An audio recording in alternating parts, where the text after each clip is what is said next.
హైదరాబాద్ లో మరోసారి ఐటీ అధికారులు సోదా నిర్వహిస్తున్నారు. ట్యాక్స్ చెల్లింపుల్లో అవకతవకలు జరిగినట్లు ఆరోపణలు రావడంతో నగరంలోని గోల్డ్ షాపు యజమానుల ఇళ్లలో ఉదయం నుంచి సోదాలు చేపట్టారు.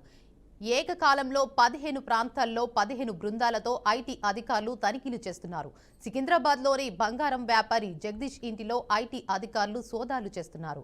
ట్యాక్స్ చెల్లింపుల్లో అవకతవకలు, లెక్కకు మించిన ఆస్తులు, నగలు ఉన్నట్లు ఐటీ అధికారులు గుర్తించినట్లు సమాచారం. మరోవైపు వరంగల్లో కూడా ఐటీ అధికారులు సోదాలు నిర్వహిస్తున్నట్లు సమాచారం. ఇక బ్రేకింగ్ న్యూస్ చూస్తున్నాం. హైదరాబాద్ లో మరోసారి ఐటీ అధికారులు సోదాలు నిర్వహిస్తున్నారు. ట్యాక్స్ చెల్లింపుల్లో అవకతవకలు జరిగినట్లు ఆరోపణలు రావడంతో నగరంలోని గోల్డ్ షాపు యజమానుల ఇళ్లలో ఉదయం నుంచి సోదాలు చేపట్టారు. ఏకకాలంలో 15 ప్రాంతాల్లో 15 బృందాలతో ఐటీ అధికారులు తనిఖీలు చేస్తున్నారు. ఇక సికింద్రాబాద్ లోని బంగారం వ్యాపారి జగదీష్ ఇంటిలో ఐటీ అధికారులు సోదాలు చేస్తున్నారు. ట్యాక్స్ చెల్లింపుల్లో అవకతవకలు, లెక్కకు మించిన ఆస్తులు, నగలు ఉన్నట్లు ఐటీ అధికారులు గుర్తించినట్లు సమాచారం. ఇక మరోవైపు వరంగల్లో కూడా ఐటీ అధికారులు సోదాలు నిర్వహిస్తున్నట్లు సమాచారం. ఇక ఇదే అంశంపై మరింత సమాచారాన్ని మా ప్రతినిధి సాల్మన్ అందిస్తారు. చెప్పండి సాల్మాన్. Thank you Devika. వరంగల్ హైదరాబాద్ ఏకకాలంలో జ్యువెలరీ షాపుల మీదనైతే ఐటీ రైడ్స్ అయితే జరుగుతున్నాయి. దీనికి సంబంధించి బంగారం షాపు యజమానులు అయితే ఎవరైతే ఉన్నారో దీనికి సంబంధించి ఐటీ రిటర్న్స్ కొంత అవకతవకలు జరిగాయంటూ కొంత ఆరోపణలు రావడంతో పెద్ద ఎత్తున అయితే ఐటీ రైడ్స్ అయితే నిర్వహిస్తున్నారు. దీనికి సంబంధించి హైదరాబాద్ లో ఏకకాలంలో వరంగల్ ఏకకాలంలో 15 చోట్ల అయితే ఈ యొక్క ఐటీ రైడ్స్ అయితే జరుగుతున్నాయి.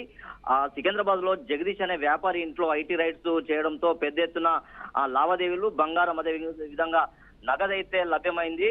ఖచ్చితంగా దీనికి సంబంధించి అంటే ప్రపంచవ్యాప్తంగా ఉన్న ఆ యొక్క సుంకం అయితే రేటు తగ్గించడంతో చాలా మంది ఇన్వెస్టర్లు గోల్డ్ మీద పెడుతున్నారు. గోల్డ్ మీద పెట్టడంతో పెద్ద ఎత్తున ఈ యొక్క అవకతవకలు అయితే జరుగుతున్నాయి. దీనికి సంబంధించి ప్రభుత్వానికి అందాల్సిన ఐటీ రిటర్న్స్ కూడా వీళ్ళు దాఖలు చేయకపోవడంతో పెద్ద ఎత్తున ఆర్థిక లావాదేవీల్లో బంగారం షాపు యజమానులు అయితే పెద్ద ఎత్తున లాభాలు గర్జిస్తున్నారు. దీనికి సంబంధించి మనం చూసుకున్నట్లయితే ఈ యొక్క వరంగల్లో ఏకకాలంలో కూడా అంటే హైదరాబాదు అదే విధంగా వరంగల్ నగరంతో పాటు హనంకొండలో ఏకకాలంలో బంగారం షాపు యజమానుల మీదనైతే ఐటీ రైట్స్ జరుగుతున్నాయి. దీనికి సంబంధించి వీరు మార్చి టు మార్చి ఐటీ అయితే రిటర్న్స్ దాఖలు చేయాలి. కానీ వీళ్ళు ఐటీ రైట్స్ తప్పుల తడాక ఉండడంతో పెద్ద ఎత్తున ఆర్థిక లావాదేవీలు అంటే ప్రతి ఒక్కరు ఏ వస్తువు కొన్నా దీనికి సంబంధించి దాని మీద ఇంట్రెస్ట్ ఉంటది. కానీ బంగారం మీద వీరు తక్కువ రేటుతో కొనుక్కొని ఎక్కువ పెద్ద మొత్తంలో అంటే చాలా మంది సామాన్యమైన ప్రజల నుంచి ఉన్నత వర్గం సంబంధించిన ప్రతి ఒక్కరు బంగారం కొనుగోలు